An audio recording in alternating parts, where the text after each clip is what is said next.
আসলে মুষলধারের বৃষ্টি কাকে বলে আমরা গত 2-3 দিন যাবত এটা বুঝতে পারতেছি হারে হারে। দেখেন আমাদের মানিকগঞ্জে গতকাল রাত থেকে প্রচুর পরিমাণ বৃষ্টিপাত হচ্ছে। যদিও এখানকার বৃষ্টিপাতে আপনার রাস্তাঘাট তলাইতেছে না, কিন্তু পুকুর নালা এগুলো খুবই দ্রুত ভরে যাচ্ছে। বৃষ্টিটা আসলে অত্যাধিক পরিমাণে হচ্ছে। আপনার এখন বাজে 7:30টার বেশি, এখনও প্রচুর বৃষ্টিপাত হচ্ছে। যদি আমরা একটু আকাশের দিকে লক্ষ্য করি, দেখেন আকাশে প্রচুর বৃষ্টি অঝরে ঝরতেছে। মানে ঘর থেকে বের হওয়ার মতন কোনো সিস্টেম নাই, এত পরিমাণ বৃষ্টি হচ্ছে। বাড়ির কার্যক্রম যা আছে সবই বন্ধ রয়েছে। দেখেন কোনো কাজ টাজ করা যাইতেছে না, লেবাররা চলে গেছে। হ্যাঁ, প্রচুর বৃষ্টি হচ্ছে।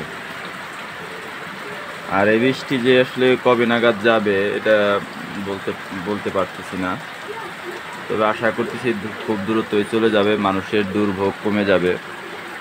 তো ওই যে একটা কথাই বললাম, মানিকগঞ্জের মানুষের বৃষ্টিতে হাঁটা চলাফেরার সমস্যা হচ্ছে, কিন্তু ফেনী মানুষের মতন ওই আপনার বাড়ি ঘর ভেঙে নিয়ে যাইতেছে না। তবে হ্যাঁ, আমাদের পদ্মা নদীর পাড়ে যারা আছে, যেমন হরিরামপুরের আশেপাশে, তারপরে উপার, তারা কিন্তু তাদের তো এমনি নদীতে ভাঙে, প্রতি বছরই ভাঙে।